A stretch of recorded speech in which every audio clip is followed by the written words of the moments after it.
Board. Good afternoon, everyone. Welcome to another Positive Choices Lunch and Learn. Welcome to my panelists on screen and welcome to you, our audience. My name is Neil Hudson-Basing. I'm the Corporate Events Manager at London South Bank University, and I am supporting Positive Choices today. So before we start, I'm just going to take you through some virtual housekeeping, starting with a short statement on respect and dignity. Everyone speaking at or attending one of these events, whether in person or virtually, should be treated with respect, dignity, and courtesy. Positive Choices operates an environment built on equality, inclusion, and acceptance. We value contributions, feedback, and comments, and wish to create a space for sharing, learning, celebrating, and bringing communities together.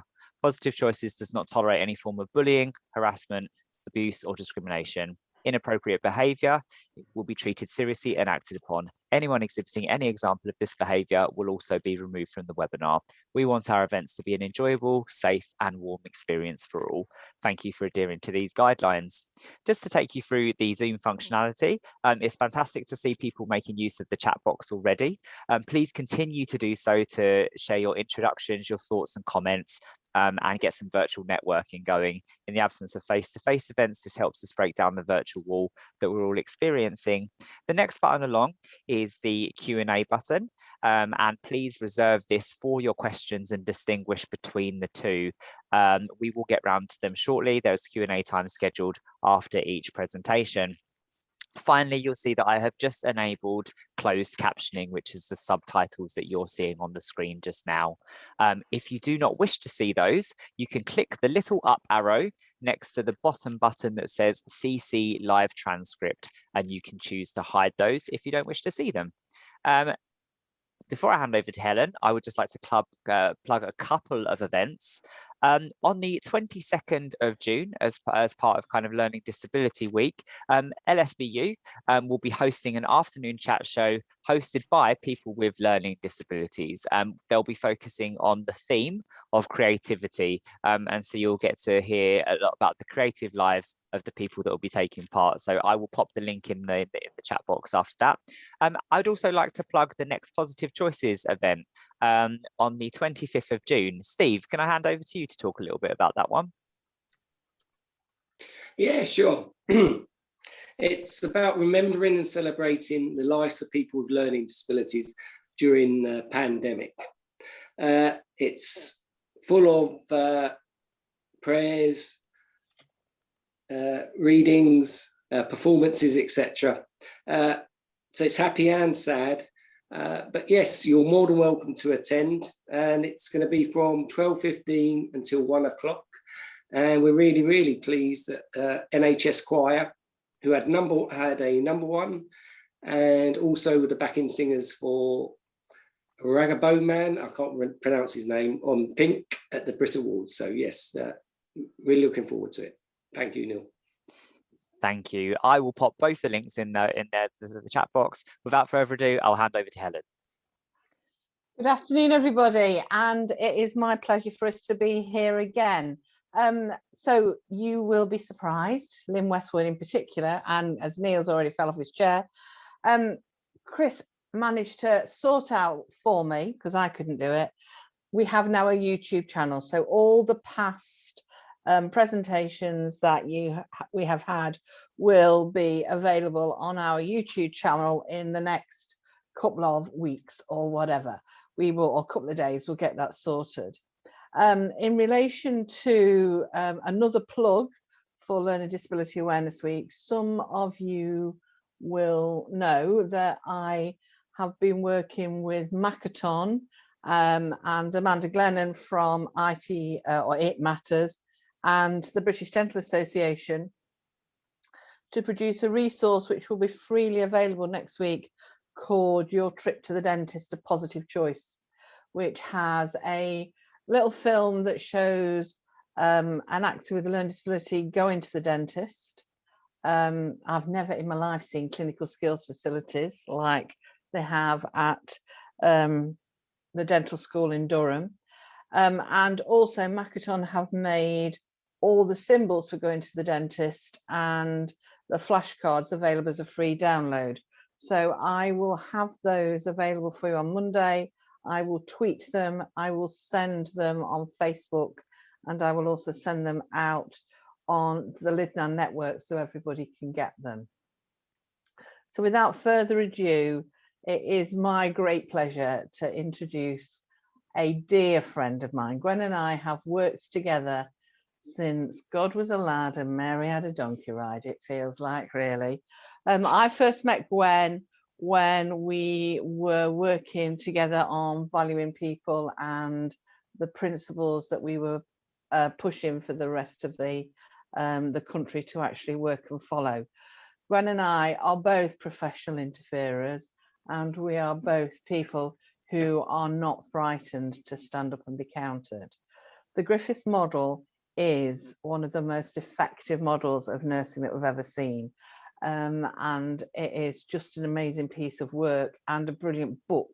If you've not got, I don't often say to students, buy a book. Don't say Kath Baker that, I do say buy books. I did say to everybody and my cohort that this book is something that you should have as a bench book on your side. So without further ado, thank you so much for joining us, Gwen, and I'll hand over to you. Thank you, Helen. That's quite an introduction, isn't it?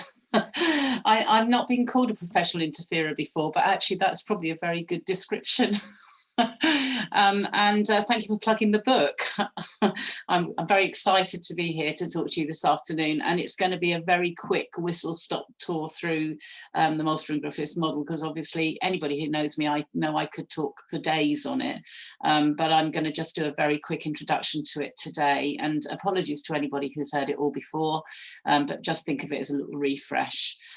Just before I start, there was a question about whether there's going to be any more events in relation to the model, or whether they can be put in contact. If you would like to email me, I will put my email details into the chat somewhere later, and if anybody wants to contact me, then I'll let you know of anything that I've been asked to do.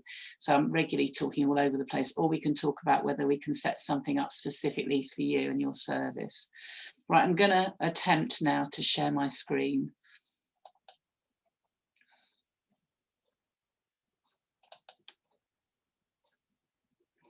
See what happens. I'm hoping that you can see that and that it is the thing. Can somebody just quickly from the panel? No, we can't see it in full. So if you just go to the yes, the little. Oh, you got it. Cool. Yeah, I'll go to the display. So can you just see a little bit? Can you? Yeah, that's it. What can you see now? Can you see the whole thing? Not just yet. Oh. So if you know, no, it's just normal. So there's a circle with 3 little dots in it. Yeah.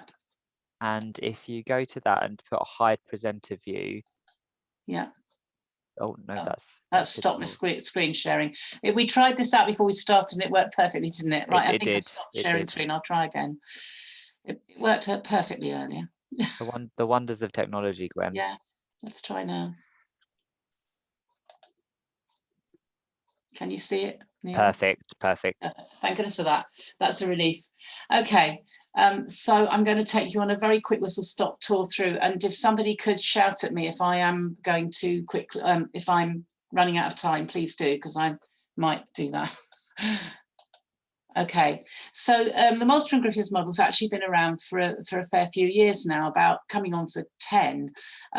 When we started working on it, it was because I joined a team that had very little leadership and very little opportunity to develop as nurses. The team was working in a very social services dominated environment, and they found themselves doing jobs that actually social services wanted them to do rather than fulfilling their professional nursing roles. And this was a very motivated, very skilled group of nurses who weren't able to perform to their full potential. So I started working with one of the other nurses in the team, Tom Griffiths, hence the Griffiths in the name, and we started looking at whether we could find something that would be consistent we could use across the whole team, that would give that consistency of approach and would enable everybody working in the team to really have a sense of who they are and what they were doing, but also for the people referred to our services to be able to have similar expectations regardless of which way they came into a service, whether they came in through an inpatient setting or a community setting and so on. And we started to look at other nursing models. We thought, let's use a nursing model. And then when we started looking at them, Tom did some research and kind of looked at a variety of models. We couldn't quite find something that absolutely fit for us. And we did have a number of meetings and discussions and workshops with the nurses to talk about what we needed in our model to work. And that's how the model was born, really. It's a very eclectic combination of things from other people's ideas. So there's no original idea, I don't think, but and our own, mixing it all together. And what we did was we were particularly keen on these models that you can see on the screen. So Aldridge's Ecology of Health model, some of you may have used it or seen it, and we liked Aldridge, but there were bits that weren't quite in there. We wanted to think about how we could be more reflective in our work. And I think as students, you'll be reflecting all the time. And at the time, the NMC hadn't brought in the revalidation approach where we're required to reflect. And I think nurses were really almost not reflecting actively unless they were doing a course or something. We wanted to change that. We wanted to make sure that the person with a learning disability was absolutely the centre of what we do. And so we liked McCormick and McCarthy's framework, person-centred framework, which is not a nursing model, but we really liked it. And then some of the nurses had used Orem self-care model in the past. They'd also used things like Roper Logan Tierney and other things, but there were bits of that people liked and they wanted to keep. So there were some ideas from within that informed us. But the thing that every nurse in the team knew and understood and felt they used was the nursing process, not a nursing model, but the nursing process. And so we knew that whatever we created for people to use, it needed to sit within the nursing process and work with the nursing process. So what the model does is it provides a framework which supports that holistic, structured, and I'm not even going to say all the words, but you know, that whole structured approach, which is enables you to be really effective in your nursing interventions. So the four most important elements for us were that it should be person-centered, that it should be based on the best evidence, because as nurses, it's really important that we're not only able to demonstrate that what we do is based on evidence, but also that what we do next is based on evidence, and that we're beginning to build our own evidence. We've not been very good historically at that. And what we want to do is start to generate our own evidence about the power of learning disability nursing, and the model can help us to do that.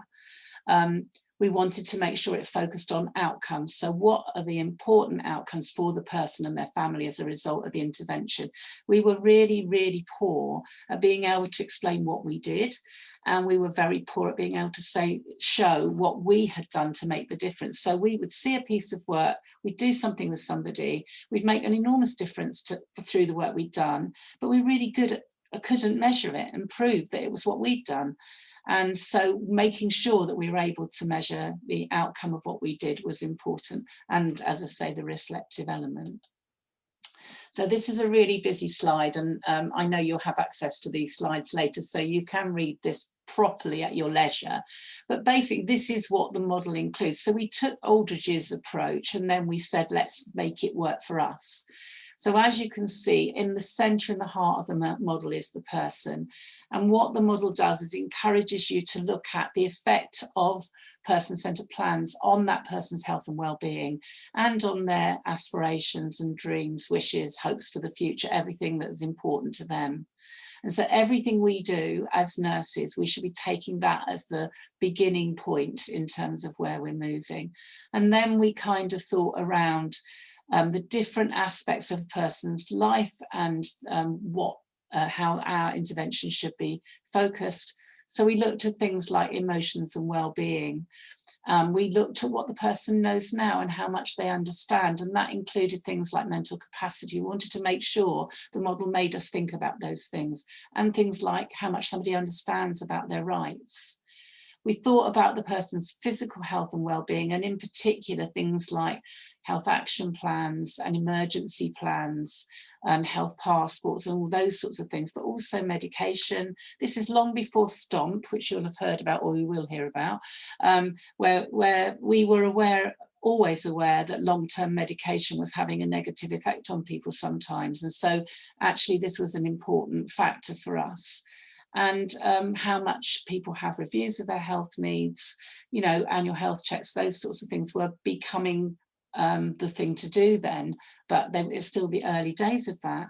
And really what sort of support the person's getting for their health. So really important things. We thought about the person's lifestyle, you know, where do they live, what needs do they have, what are the cultural issues, those sorts of things.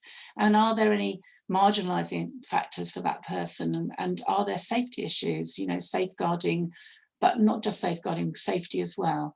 And we wanted to know about the past, you know. Sometimes we meet people who've lost their history. They don't know what happened in the past, and it's very difficult to find out. So we wanted to know what are the things that have really affected somebody in the past. So this is all influencing the model.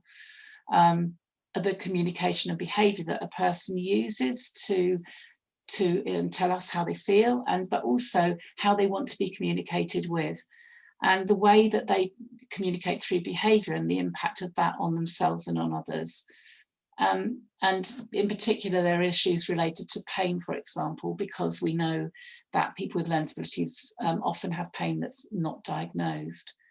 And then one of the things we really want to do is to think about the impact that we have on the person as a nurse working with that individual.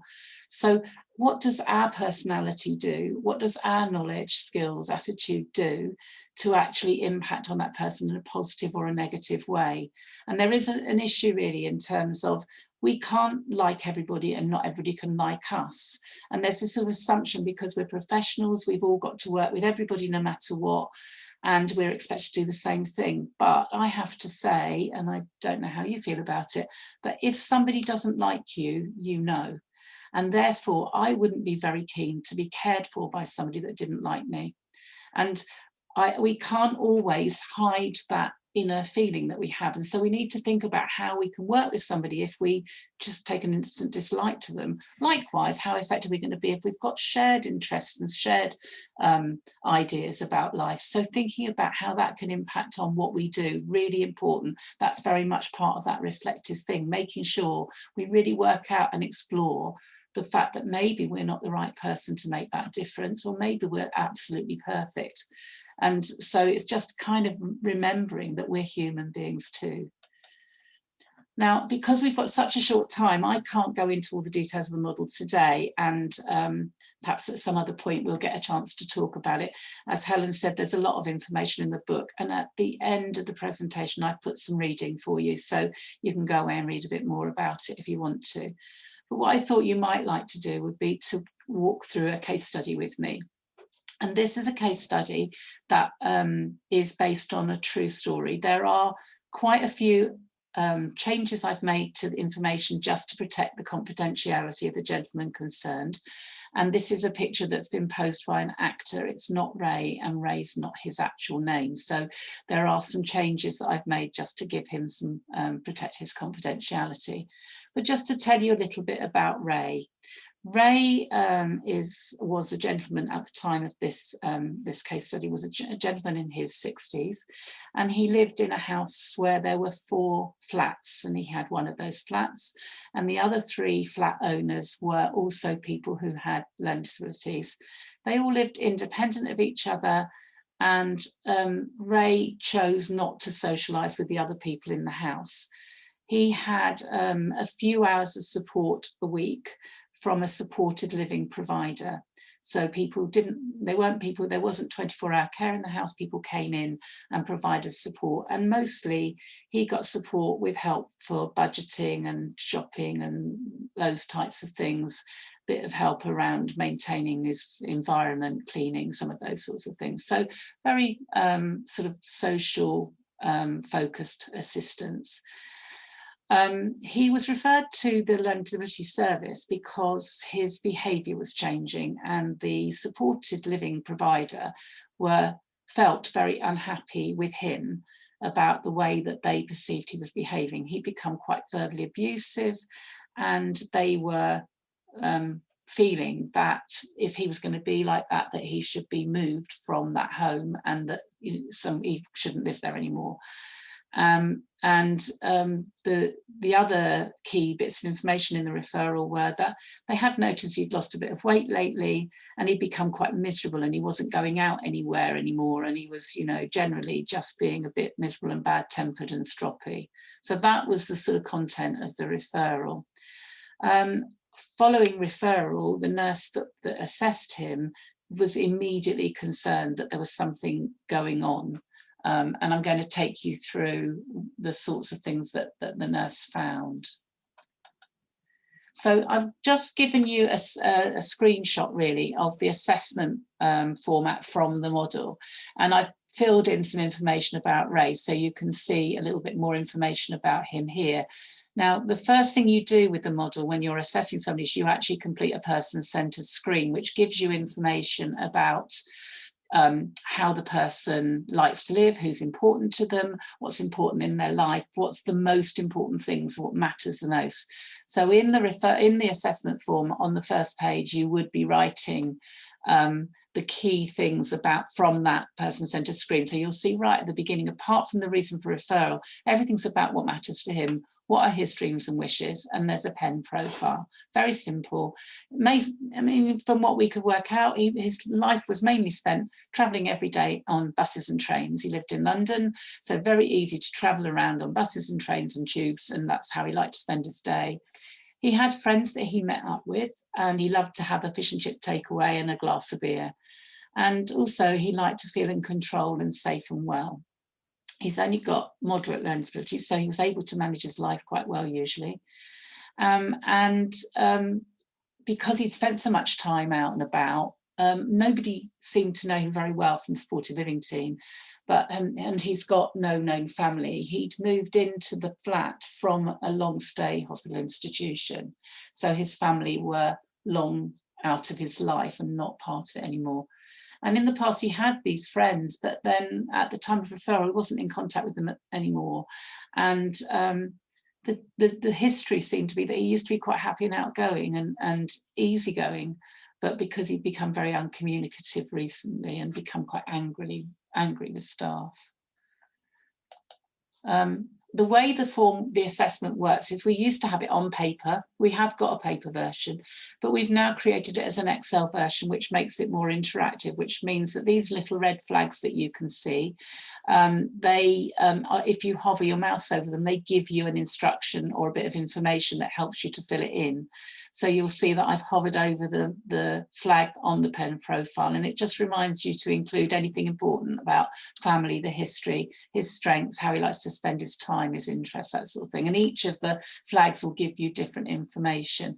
You can imagine with a Word document that we had pages and pages of stuff to go alongside it. So this makes it a much slicker and easier way to work.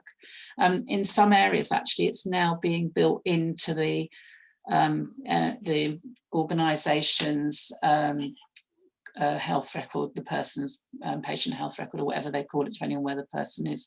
So it's being built into System 1 at the moment, and I think in various other, it's going into others as well. So and then it won't be on an Excel spreadsheet anymore, but what we're trying to do is make sure that all the things we put in to help nurses will be there on the new, in the built-in embedded versions, and it will mean that nurses only have to fill in the information once, and there'll be no copying and pasting, and you should be able to pull information through from the assessment into other bits of information in the record. I've just brought you down to another page of the assessment because I wanted to show you how the assessment's divided up. Because we wanted to link it up to an outcome measure, I originally, when we started developing it, we used HONOS LD, and I was involved in helping to develop the Health Equalities Framework at around the same time, which was an outcome measure for learning disability nursing. And I did that because of this, because I was doing the nursing model and I so wanted an outcome measure that would work with the model. So if you read the HEF and look at the HEF, you will see some similarities, because obviously the thinking that goes into the HEF, some of my thinking's gone into the HEF as well. But what we did do more recently, probably in about 2018, was change the assessment form so that we brought all the questions in the assessment under headings that link to the HEF. So this heading here is about genetic and biological determinants. And when you hover over the red flag related to that, it actually tells you which of the determinants it relates to, so that when you come to complete the HEF, all the information from your assessment will automatically help you to complete the HEF. And if it's embedded, then the idea is that hopefully it might even pull it through. I'm not optimistic that it will always work, because obviously it's a thing in progress. But you can see from this that Ray had never had a health action plan. He hadn't had an annual health check, and there were no recorded visits to see the GP in the last 5 years. So he'd obviously been very healthy, but also nobody been keeping an eye on his health. He didn't have any diagnosed mental health problems, but there were some signs that he could have depression. And he didn't have any diagnosed physical health problems, but there were signs of unexplained changes in his health that should be explored. The assessment format also has, now there you are, you can see how when you hover over something, it gives you that information about the HEF determinant.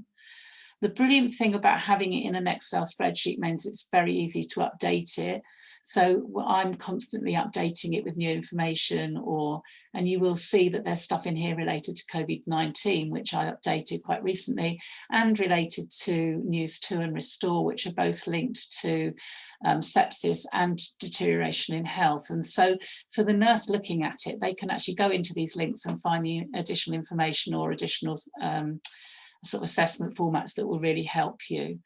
And we encourage the nurse to do some observations so that you get some basic information that you can use as a baseline in terms of the person's physical health. So you'll know their normal temperature, pulse, respiration, or at the time of assessment, they may not be well when you assess them, so it may not be the norm. And on each of those things, there are some flags which give you a bit of extra information. So for example, level of consciousness, generally conscious and alert, but there's some information in that flag that talks about where people are often sleepy because of medication or because of their physical disabilities or whatever. So it gives you some extra information in there that you can use. And the other new thing that we've created to go with it is this feedback sheet. And the idea of the feedback sheet is something that can be given to the person and their carers. And the reason for that is this is their emergency bit of information. So should they become suddenly very unwell, which would go with the health passport or any other information you've got, but this is a quick and easy thing that you can pick up that says, this is what my normal temperature is, this is what my normal blood pressure is, which is what a hospital or a doctor or the ambulance service might want. On the sheet, we've put information for carers in purple. And the idea is that they need to support the person that it's for to make sure it's kept in a safe place that can be found easily. So not filed in a filing cabinet somewhere miles away. One of the things we suggest is things like you could put it in like a message in a bottle, put it in a bottle and stick it in the fridge. And then if you need it, go to the fridge, get your bottle out, and there it is. Your information's there straight away. And it's not a case of, no, where did I put it? Which drawer was it in? Which folder's it in? And then you'll have the basic information. Now, as you can see with Ray, actually at a referral, there were some really worrying signs identified, which immediately made that nurse go to contact the GP and do other things. On the same sheet, we give people some additional information about COVID and about sepsis. And what this does is give people an idea of what sort of thing to look for. Obviously, with the COVID thing, it keeps changing. So, we might have to update it again as things change. But it gives people an idea of where to go to get more information and where to download easy read information. So their carers or family or whoever can help them to get more information if they want it. And then the same on sepsis. Excuse me. A bit of information about what sepsis is and information on where to find easy read information about it. And then the back page is all about getting help. And so you'll notice that the instruction is in purple again for the carer, because obviously if there's a possibility of sepsis, it's not a case of, oh, is it, isn't it? You ring for help straight away. And if you're wrong, that's okay. With COVID, we've done a thing where we just said check the government guidelines, because they change all the time. And obviously, if the person's very, very ill, you'd still ring for help, wouldn't you? But if you were worried that you might have sepsis, then checking the guidelines is an important factor. I whizzed through it very quickly, but there was information on the previous pages about vaccination as well. So we give that to the person. Now back to Ray, this was his initial health equalities framework profile score, and you can see that he's scoring very highly in every area. Now the way the HEF works, if you're not familiar with it, the bigger that shape, that blue shape, the worse the situation. The smaller the shape, the better. And the bigger the shape, the more likely the person is to die prematurely. I have to tell you that when we did the investigations, the GP did investigations, it was discovered that he had terminal prostate cancer. So you can see why he was scoring so high. But I would like to draw your attention to the behaviour point on this, and with the referrals for behaviour, but actually you can see of all the areas that there were concerns, behaviour was the lowest one. So using the HEF really helps you to prioritise where you need to focus your interventions. So the nurse identified evidence for addressing the nursing priorities. So for Ray, the urgent priority was to explore if he was unwell, and another was to identify if he might be in pain. To identify a person-centered approach to addressing nursing needs. So again, for him, enabling independence, going out on trains and buses and feeling safe were all important. So thinking about, could you use that in some way to help you with your plans? And then using a reflective approach, in his case, reflecting on his relationships with staff and his lifestyle and experience in the past were really important for deciding on the best approaches. And identifying the outcomes of the intervention. So using that HEF baseline to make sure you've got clear information so that you can review and measure change. The nurse obviously supported him to have a full health check, work with the GP and other health staff so they could make reasonable adjustments and so that they could fully assess and diagnose and treat him, because he was being very angry at the time. And so working with them all about what they might need to make him feel better.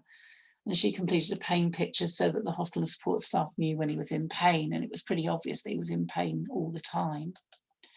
And she worked with a social worker. This is an example of how learning disability nurses work in teams and work with everybody else to help them do their bit of work.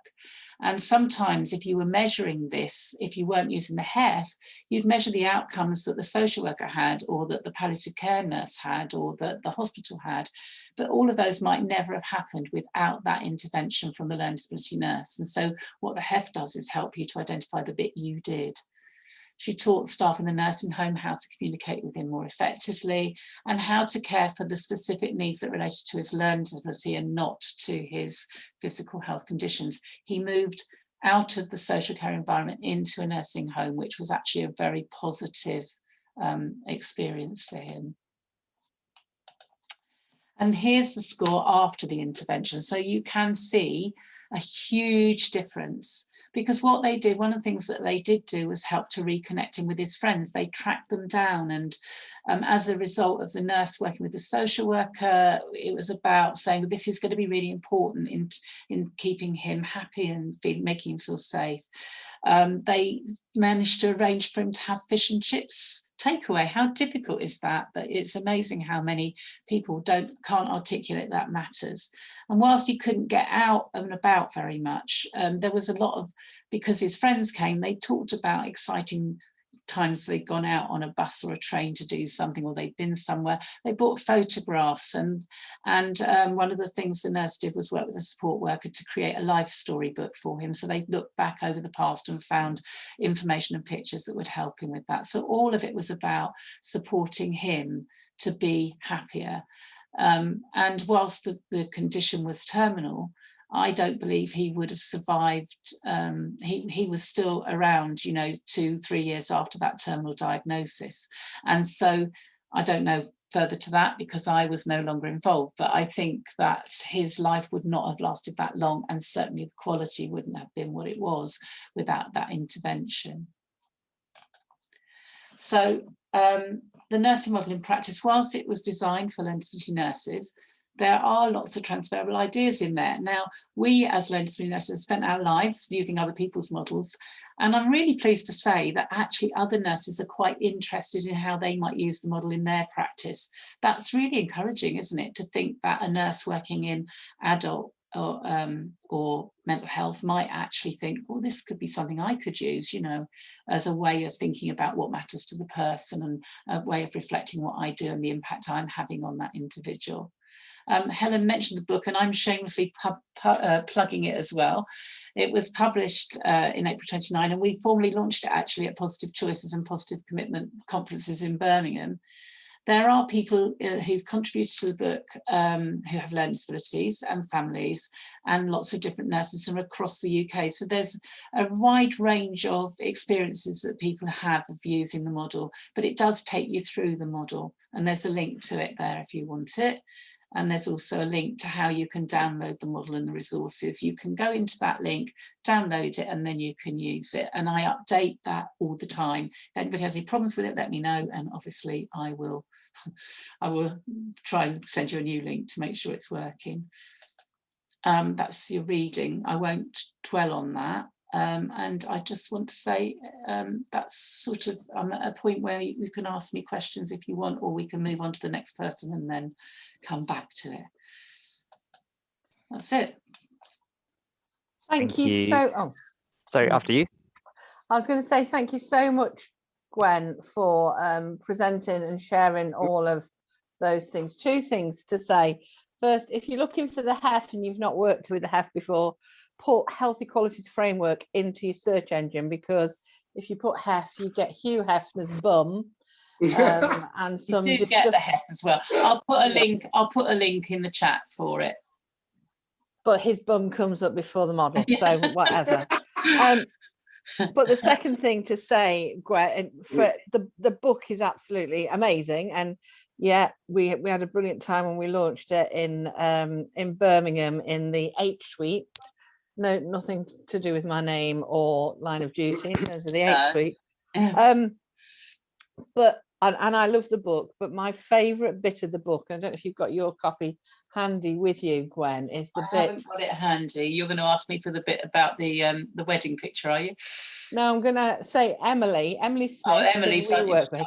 Yeah, Emily wrote part of the introduction. Is a lady that I work with a lot who has Down syndrome, and she wrote, "Thank you for writing this book, but thank you for reading it." Yeah.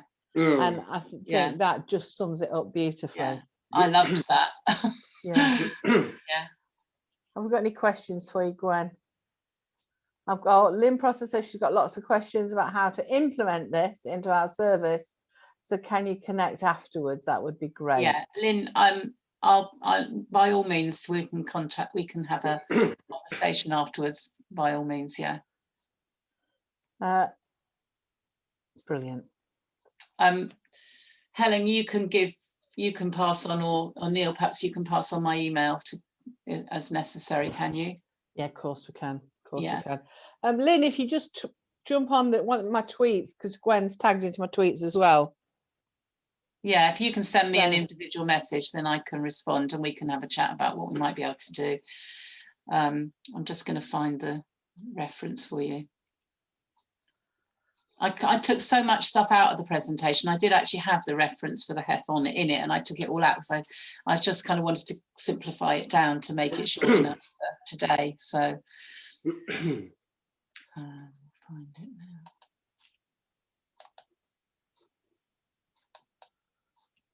While you're doing that, I'm just going to load up Steve's presentation. Yeah. And whilst you're clicking then, so Steve really doesn't need any introductions. Everybody knows Steve. Everybody loves Steve. And I don't know whether you're going to talk, Steve, about in your presentation about the Mental Capacity Act. And I guess you're not, because it's been a more updated one. But I heard Steve talk about mental capacity at something called the Paperclip Conference that we did in West Bromwich. Goodness knows how many years ago now. That was a good day. That was an amazing day. Yeah, an amazing day. And at that conference, one of the stories that Steve used to illustrate was about how we'd use mental capacity for a lady with a profound and multiple impairment to be the effective bone marrow transplanter for her sister. I don't know if you're going to talk about her today, Steve, but that just revolutionized the way I thought about mental capacity. I'm not going to talk about it, but I can give everyone the reference. That's brilliant, thank you. So unless anybody else wants to say anything to Steve, then oh, you've got another question, Gwen. Hang on. So as well, I think the book and the model is amazing. Could you please comment, Gwen, could you please comment on how nurses can effectively implement and use these approaches, particularly in services where there are pressures and expectations on them to do and be everything? That's kind of quite a long question, isn't it? I think where we've managed to use it, it's about nurses being clear about what their role is, and being able to say every other profession is able to say, I need to spend this much time to do my assessment, I need to do this. But in nursing, we're just expected to do everything, and nobody accepts if we say, well, hang on a minute, I need a bit longer to assess this situation. And we need to be stronger about that. I think that's the first thing to say. I think the second thing is it's been, the model's been researched. It's based on evidence. It's not some random thing we plucked out of the air, and there's nothing in it that, I mean, if you were to say to people, why would you not want us to be person-centered, they wouldn't have an answer to that. Why would you not want us to be reflective? Could they answer that? Do you know what I mean? So I think, in a way, if you think about what the model's about, there's a very strong, those four areas are strong things that are part of what we do. And I feel, we just need to be able to stand up for ourselves a little bit and be confident. But it's about how you go about showing other people that by being more professional, they'll get more information as well. They'll be able to use the information in an effective way. So I'm not sure if I've answered your question very well. Yeah, strong. In terms of the model of working with dementia patients, you could definitely adapt it to work with dementia patients. I think I've presented it to a mixed group of student nurses, all the fields, and as part of their introductory sessions that they did, I was asked to go and do I think originally a day, but certainly more recently slightly less because of Zoom. And the other fields were just as interested in it. And I had, the first time I went, I was there in person, and I had a couple of copies of the book with me, and I had a queue of students who were not learning disability students asking if they could buy one. So I think it's interesting to see. I think we need to start from there, not wait till later on, but start with students, and, actually kind of, whether it's that model or another one doesn't really matter, but we need to actually be saying, you need to learn about this too, it's important, and you might be able to use some ideas from it. Because actually being person-centered, evidence-based, reflective and outcome-focused, what's that got to do with learning disability? That's everybody, isn't it? So, so I feel like I'm taking up your time, Steve. That's all right. Okay, so there's just so people saying that the HEF was adopted by the unit 5 years ago.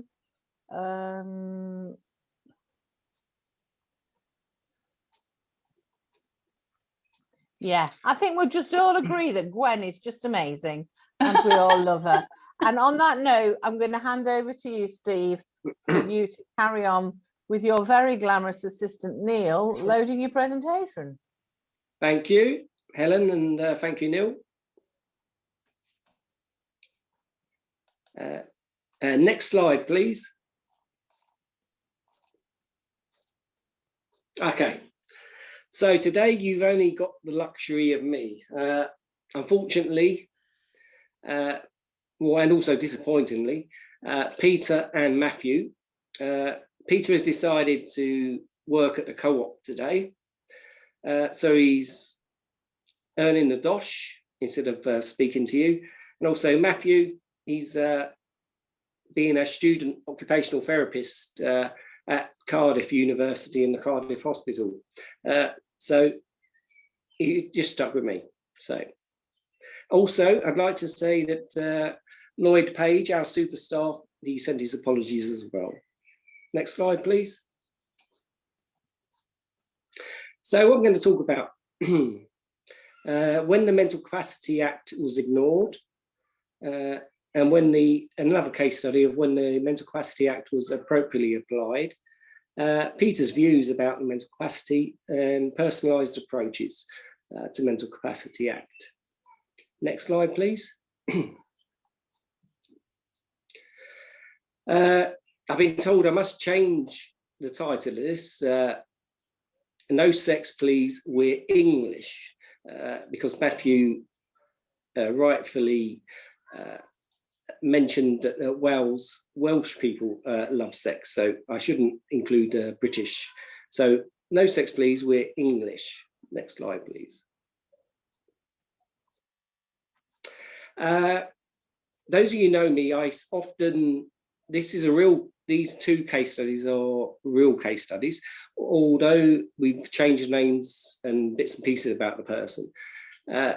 So often I choose names of famous characters. The last presentation I did, I chose Jack and Rose from Titanic. So this time I'm going to use Edward and Bella from Twilight. Next slide, please.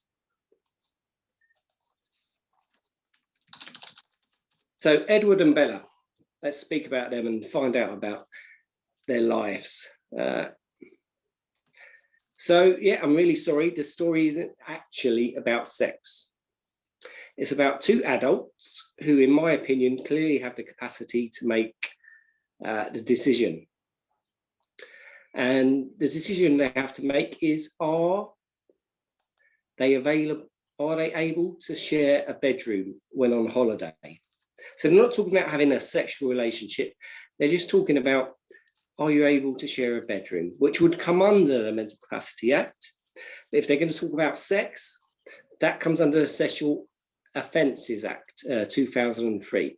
So sexual relationships isn't ever covered in the Mental Capacity Act. It's actually covered in the Sexual Offences Act. Because whether you've had sex once in the bedroom is none of your business. Yeah, if someone has evidence that one or either lack capacity to have sex, yeah, this comes under the Sexual Offences Act, and should involve a psychiatrist or a psychologist, who are the legal people who can actually assess capacity regarding sexual relationships. Next slide, please. About Edward. Ed was previously married to his wife, but she really sadly passed away about 12, 13 years ago. He lives independently, but he receives 3 hours of outreach support twice a week, mainly to help with his bills, etc. He's a very, very busy man. He goes to college. He also has a job. He travels independently. So you get a picture of him. He's a quite independent man with loads of skills, who has a mild learning disability.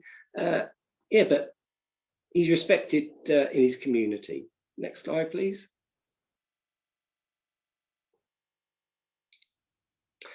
Bella. Now, Bella has lived independently since her mother sadly passed away 3 years ago. She is a social worker, but receives no outreach support. That's her choice, because she's fallen out with some of the outreach teams. Her sister visits her once a week and supports her with bills. And Bella goes to the same college as Edward. Next slide, please. So Edward and Bella met about 8 years ago. And I met Bella then. I've known Edward for quite a few times, since 1999. Edward's social worker found him his own flat, and Bella lived in the flat opposite. So they started a relationship about 4 years ago. They refer to each other as boyfriend and girlfriend. Yep. They spend each night at one of each other's flats. So they've been doing this for, say, 4 years, sleeping together, and no one's ever asked a question. Do we have enough evidence to carry out a mental capacity assessment? They met the first part of the two-stage test, i.e. you've had a stroke, you have a mental health problem, you have dementia, and learning disability is one of the criteria. So they met the first stage to have a learning disability. Next stage, please. Oh, that's a nice photo I like.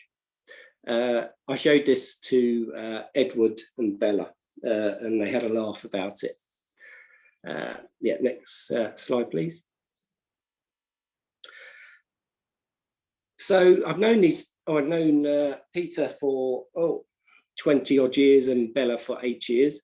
In 2018, an organisation where Edward and Bella go to a weekly disco.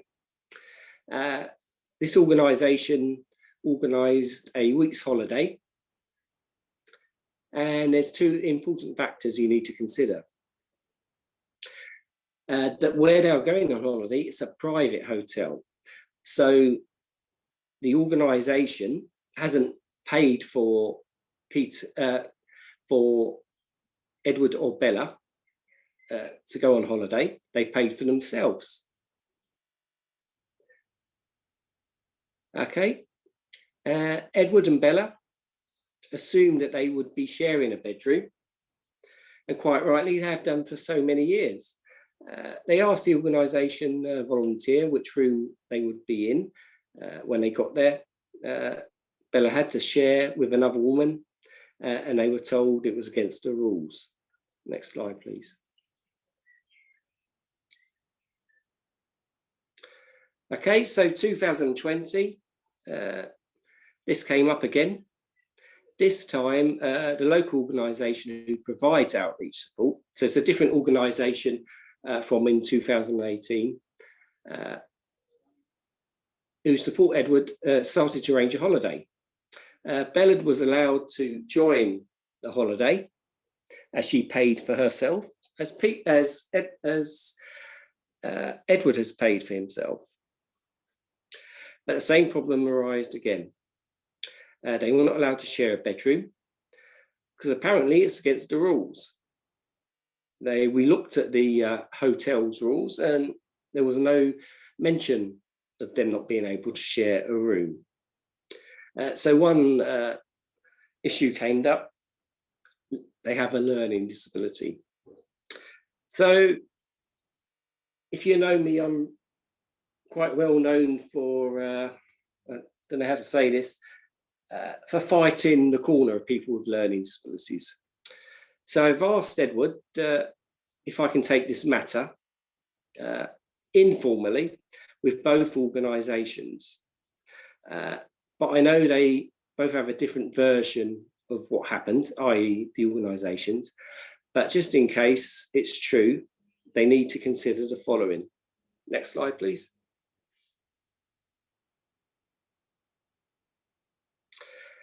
Right, so on both accounts, both holidays places were independently and private and had no relationship with both organisations. So Edward and Bella were paying for themselves to go there, and they should be entitled to have a room together. Edward and Bella paid for both their holidays. Capacity is always assumed, and the organisations will need to provide written, this is really important, written evidence and why they question their capacity. Although the capacity is decision specific, any assessment or assessor would take into consideration that both of them live their lives independently, and that's really important. If two people live independently by themselves, and I don't think anyone would ever question them, are they able to have sex or even share a bedroom with somebody else? But on 2 occasions they did. The decision that should be assessed was the question that Edward and Bella asked, can we share a bedroom? They didn't mention sex at all. They're quite private people. yeah, and even if asked, they would ask you to, well, it's my own business. If they did, and the organisations provided evidence that they questioned, only a psychologist or psychiatrist can assess the capacity, and above them, only a court can judge. So this is a really difficult situation. Next slide, please.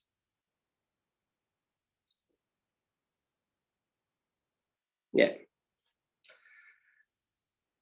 So this is Peter, who was supposed to be here today. He always talks about capacity since his girlfriend, or no, he's not girlfriend, his wife, sadly passed away from dementia in 2008, I believe. He always says that he has the same rights as you, as everyone else. People always assume incapacity, but they should assume capacity. When his wife was alive,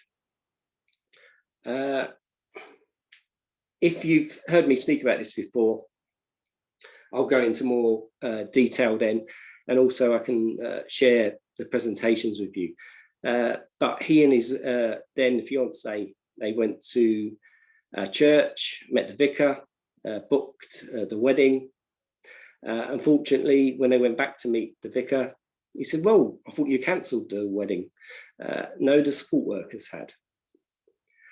So they assumed incapacity. And then dementia. This is a better story for Peter. He actually had lots of interest, and he was involved in capacity decisions about his wife's care. He says that every decision are taken away from people with learning disabilities, even the smallest type decision. He recommends that everyone speaks to their key worker first.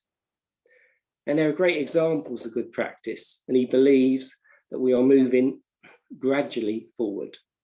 Next slide, please. A personalised approach. I won't read through all of this, but this is bread and butter to all of you.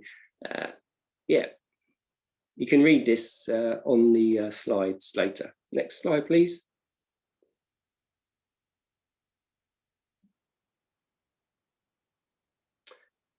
Yeah, there's more about the personalised approach there: location, support, communication, etc. Next slide, please. This is the second case study, Mr. VM. Now, Matthew, he was going to present this case, but I know the man as well. VM is not his name, Matthew. So he's a man in his 60s. He's currently in inpatient unit under the Mental Health Act. He's now actually on a doles, but when I wrote this, he was under the Mental Health Act. He has a mild learning disability. He has a possible brain damage from a fall 3 years ago, but unable to complete an MRI. We've tried this several times. He only lasts about a couple of minutes in the machine. He's greatly improved. We were considering doles back then, but now he's on doles. He's been ready for discharge for quite a few months. So you can see why people get stuck in inpatient services, because social services knew about he was ready for discharge, but they need to fasten their approach to people in inpatient services, because often out of sight, out of mind. So the social worker asked us to do a capacity, and the decision was to decide whether I should live with when I leave the hospital. So where does he want to live when he leaves hospital? Next slide, please.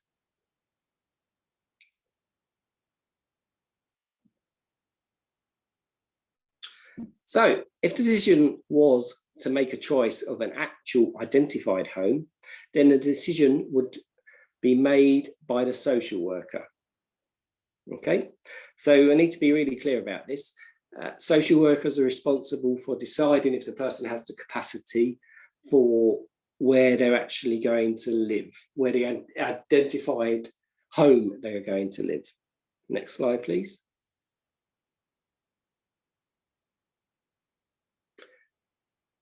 Yeah, so the matron of the ward decided that the individual with the best relationship with Mr. VM was the practice development nurse and the occupational therapy team. Style of communication is really, really important to any capacity assessment. But what was really important about Mr. VM is you should never, ever be confrontational to him. Do not ask him directly questions or ask him to do something. So this takes quite a lot of practice. So we practice this in team meetings, etc.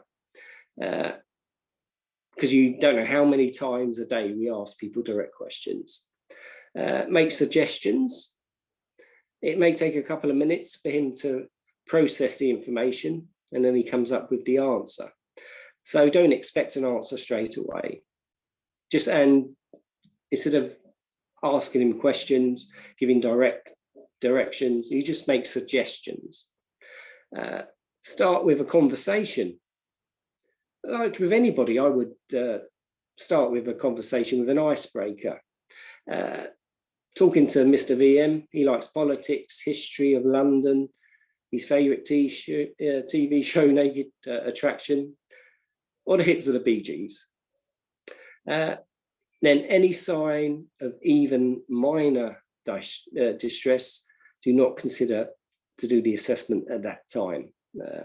Come back and do it again a couple of hours later or a couple of days. Next slide, please. So how did we start the conversation? Staff, yeah, it's been ages since you saw the social worker, Mr. VM. It's a coronavirus. It's a lengthy dialogue about his difficulties with Mr. Boris, and quite a lengthy discussion. Staff, well, your social worker has asked me to see where you want to live. Mr. VM, you mentioned leaving hospital. Staff, yes. And then the seed was planted. Next slide, please.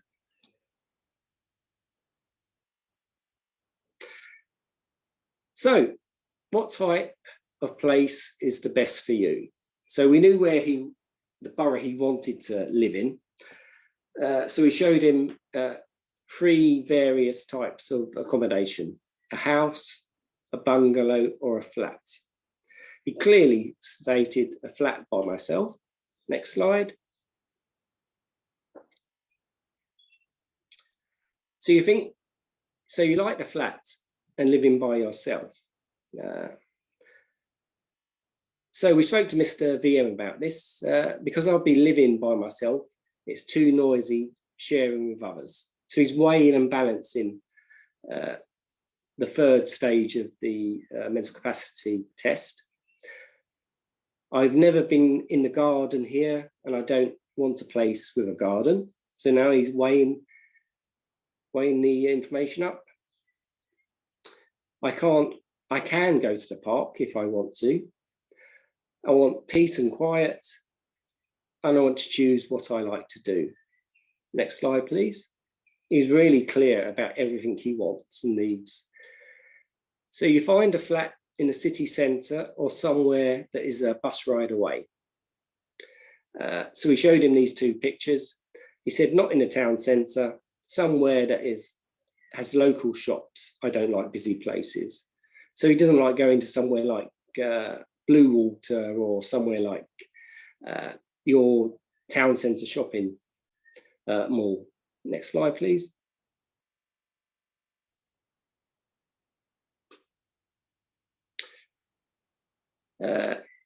So we said to him, support workers can be there. You can tell them what you need. He said, yes, I would like that. So he agreed he needed help with shopping, with cooking, etc. and he agreed they would need to be there 24 hours. Next slide, please.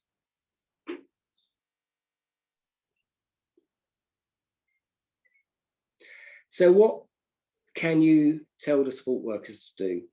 Yeah, so as I said, these finances, he's cooking, but also he was quite adamant about he wants daily outings, especially to historical venues in London. So like the Tower of London, Tower Bridge, Buckingham Palace, etc. But it was so clear about this. He doesn't like cleaning. So that's the job of the support workers, to do the cleaning. Next slide, please.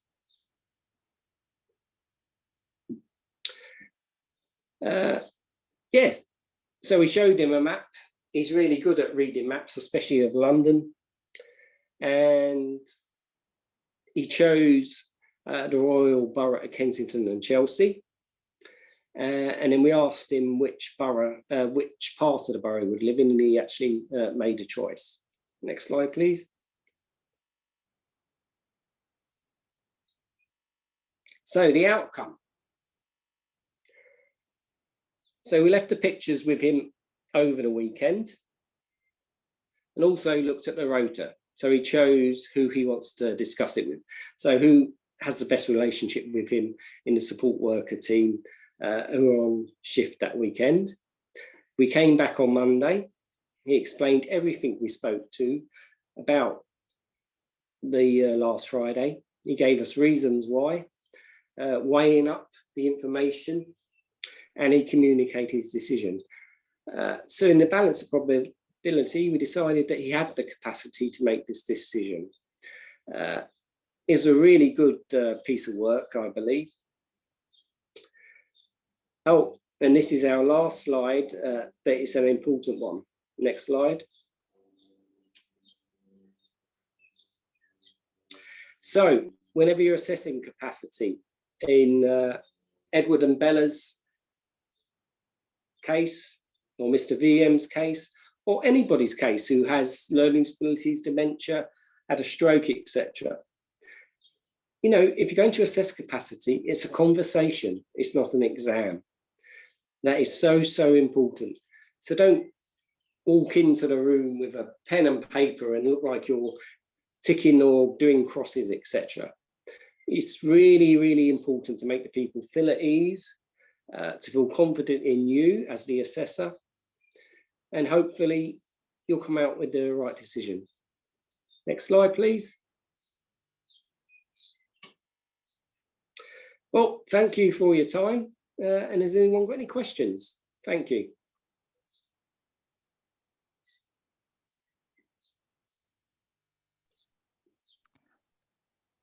Thank you, Steve. Could I please invite Helen, Gwen, and Chris on, and we'll see what there is.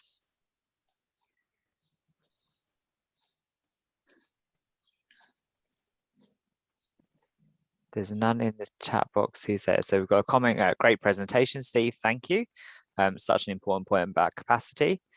Helen, if you're happy to join us, and then I'll hand over to you for some conversation.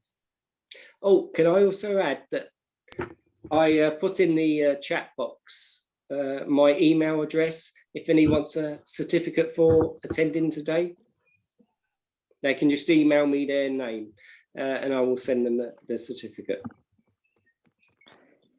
Thank you. There are no questions. So Helen, I will hand over to you for some discussion. Oh, I can't hear you.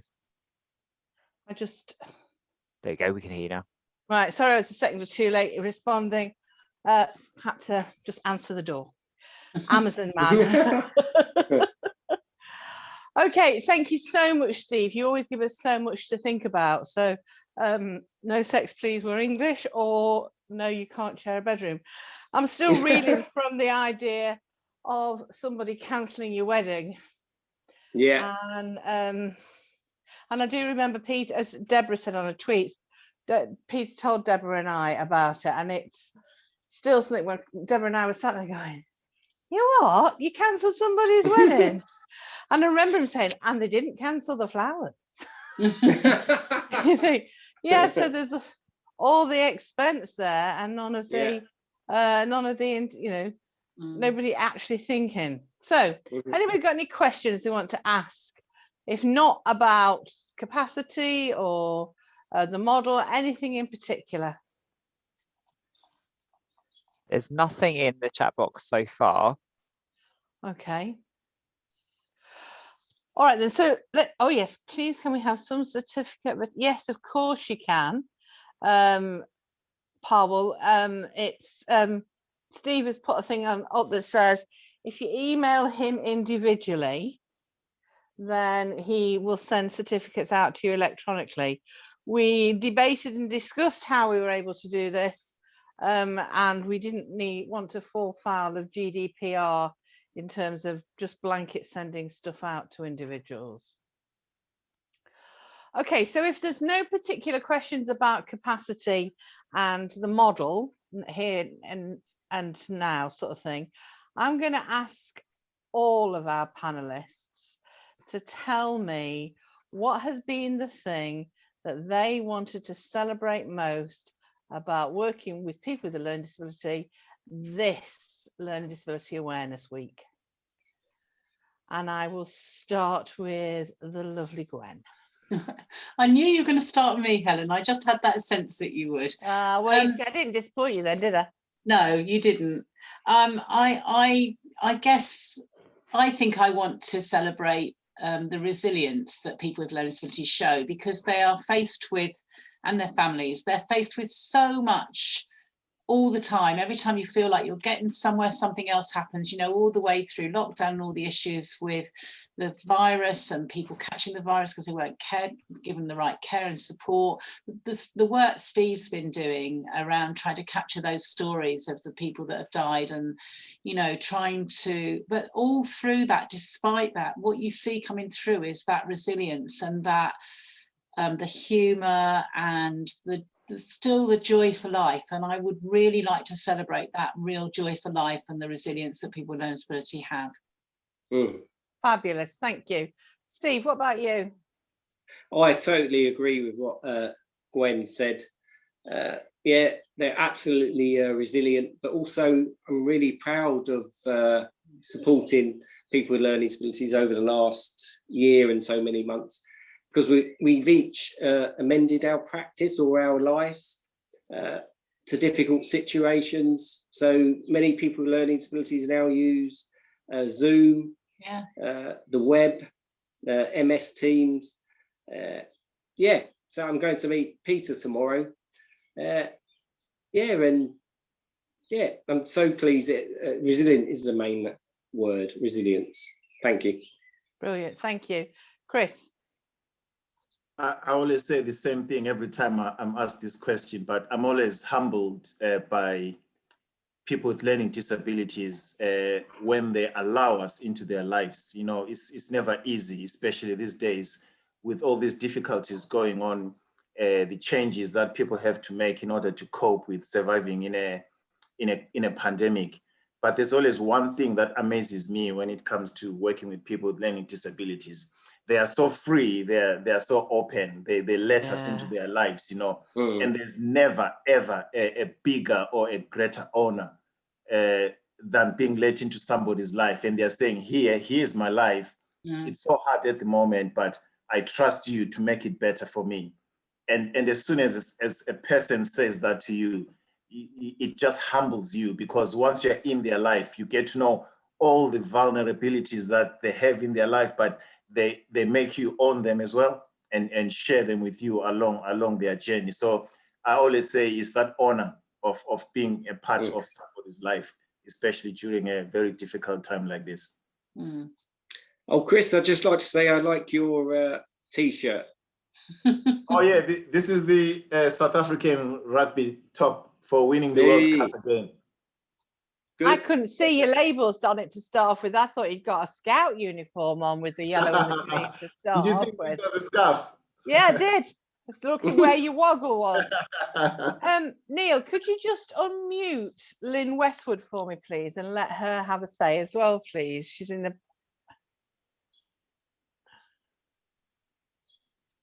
There we go. So Lynn, what about you? Hello, everybody. How are you all doing? It's lovely Hello, to see Lynn. you. I would agree with everything that everybody else has said. I think resilience is a real buzzword at the moment, but actually is just reflects everything that's going on. I think there's been a lot of people that have had some traumatic times and are just getting on with things and getting on through the other side. So I would include our students in that as well, Helen, because I think so many of our students and now newly qualified nurses have gone out there. They've been in the arena where COVID has been rife. They've lived with us on the other end of Zoom and Teams and any other systems that we can use because we're all working at home. So I think resilience is a word for everybody, really. But I do agree with everything that everybody said. Thank you. Yeah, it is an honour to witness all of that resilience. Neil, is there anything you want to say about the work that you've done with us and what you want to celebrate people with learning disability?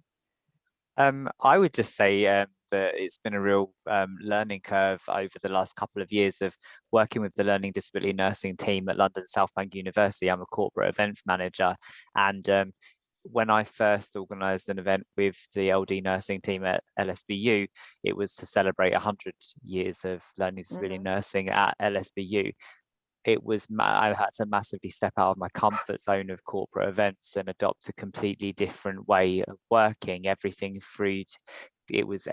to be a lot more considered in terms of easy read signage, so different from the signage I'd used to produce, lighting, providing quiet rooms. So it's been a real learning curve from that to the amazing Peter and Friends event last year. And what always strikes me is the warmth and the collaboration, and the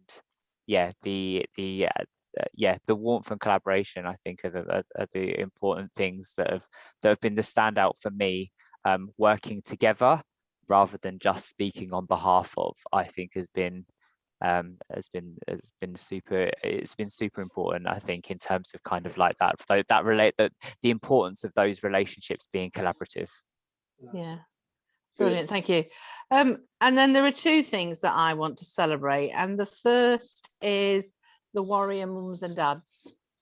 You know, all those mums and dads who have worked so hard all their lives for their child's right to life, and have worked twice as hard during COVID when individuals were not being given advice in relation to whether people with learning disability should shield and how vulnerable they were. And they've stood up and they fought, and they have done a terrific job. But then the last thing to celebrate again is links into what you said, Lynn, but also is something that a group of people with a learning disability said to me last week, who were talking about good things in their lives and things that they'd seen people learn from. And this lady said to me, it's all about the tall poppies, Helen. And I'm there thinking, okay, Helen, you've got to unpick this one. Where's the tall, who are the tall poppies and what, and you know, is it a person or whatever? And I said, can you tell me who the tall poppies are? And this lass said, that's learning disability nurses, because those tall poppies, they stand tall, they get blown about. Other people think that they can do better jobs than they can, or that they can do their job when they can't. What we all need to look for is a tall poppy. So I need you all to remember that you are a tall poppy as we move into Learning Disability Awareness Week. So thank you very much for your time and attention, everybody. Neil, yet again, I remain eternally grateful to your skill. I can't take any credit for the YouTube channel. It's all Chris. I would like to take credit for it, but I can't. I can't. And I've forwarded you the email with it on. You muted, Neil. That's normally me that's muted. Speaking of the YouTube channel, there. I'm just putting the link in it. So all of the videos will be on this link later today. And I've popped that in the channel there. There you go. That's fabulous. And we'll put that on Facebook as well, so we know what we're doing. Absolutely brilliant. So everybody, thank you very much for your time and attention. I look forward to seeing you all in a few weeks' time. Unfortunately, I have to do the pesky day job on the 25th, so I won't be with you, but Deb's going to be here instead of me. Well, better than me, really. And stay safe and lots of love, everybody. Bye. Thanks, Bye. everyone. Thank you. Bye. Thank you.